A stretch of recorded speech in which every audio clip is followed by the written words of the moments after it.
We have an education technology business. I suppose lately I would call myself an education technologist.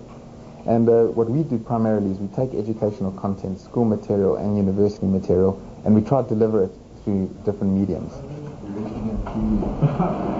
So we deliver through videos, through television, through CD-ROMs, and through the internet. I suppose just myself and my partner are actually Jewish, but people are employed, I suppose, for their skills, and we're still primarily a small business, so skills are very, very important. I personally do take off all Jewish festivals and holidays, and people don't seem to mind. And then I've told all our staff can also take off any holidays that they want, but they must pick their religion. Obviously, the major Jewish holidays, the offices do shut down, so that is one thing that does happen. The major Muslim holidays, we don't really have Muslims working here, come to think of it.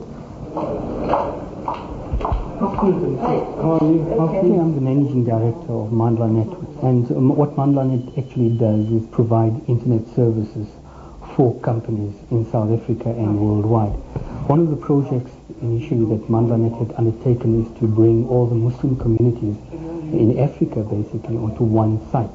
What it does, it allows Muslims an opportunity to be able to talk about what their particular communities do, what their mosque activities are. It's very, very important for us as Muslims to understand that we live in a global community where lots of people are not Muslims as such, but we share the same humanitarian values and we share very similar morals. And for this we have to respect other people's faith. In terms of Islamic religion, I mean, I've looked into it a little bit, so I'm quite excited to actually go to a mosque. I understand that the religions are very similar, they come from a similar source.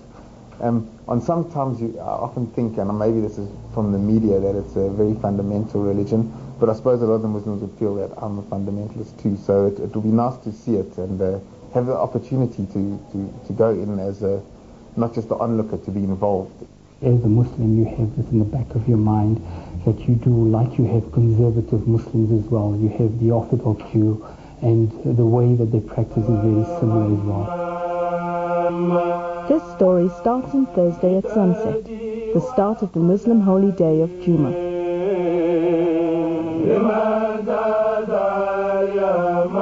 The Friday starts Thursday night, after the sunset. That's why we've seen that on Thursday night, that prayer is in preparation for this new day of Jummah. And you'll see the people chanting praises to the Lord.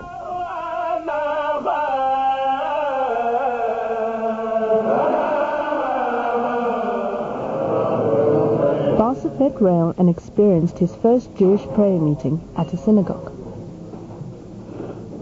At the synagogue, I noticed something very interesting.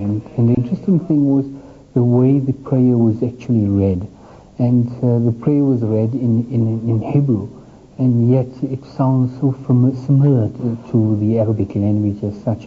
And the way the people, especially the congregation themselves, chanted to the prayer was very similar to when Muslims would read the Holy Quran.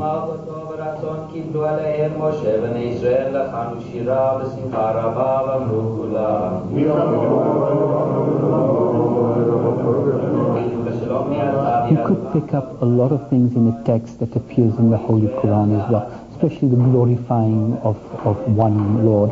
And in the Jewish tradition, they would say Hashem, and we would say Allah.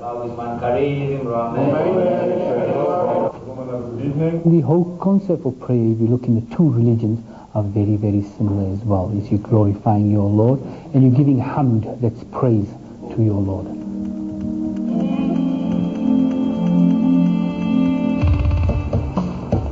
The next morning, just before midday, Rail met Basit at his office. They are going to go to the mosque together. According to the verses in the Holy Quran, it is important for Muslims to close their stores, their businesses at that point in time when the khutbah is basically going on. And the khutbah is the lecture that's going on. Muslim staff would all get together just before the time of the Jummah prayer and we all would go to a common mosque that we will choose for the Friday.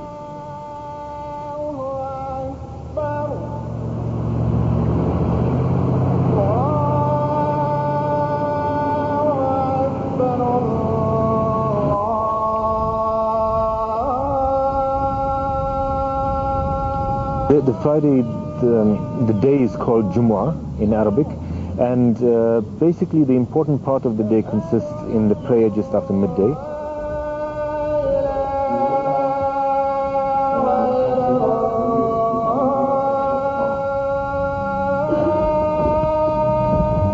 The prayers were quite short. There was a short prayer session, people were walking here, it was very informal, and there was a guest speaker who spoke. My dear brothers and sisters in Islam, Assalamu alaikum wa rahmatullahi wa barakatuh. The sermon is generally conducted either by the person who leads the prayer, or many mosques have guests for that day to do the sermon. The sermon generally is or talks about issues of the day, issues facing the community at that particular time. So it's supposed to be a very contextual sermon. What I thought was maybe this was the religious part of the service where they'd have in Judaism would call it a shi'ur or a lesson, and he'd probably be discussing the Quran. I mean, one of the things I was thinking in the mind is the similarity to Hebrew kept on coming up. There were certain words that I was picking up just because of the Hebrew.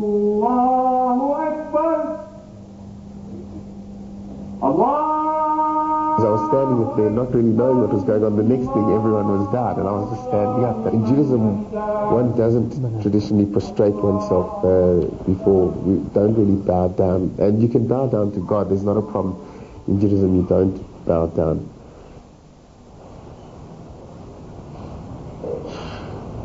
But when I was walking out, it was quite nice. First of all, everyone was friendly, and I started seeing the similarities of religion on its social scale. His friends were coming up to him saying, "Hello, how are you doing?" Also, I noticed that a lot of the men stayed around outside chatting for almost longer than the prayer service itself.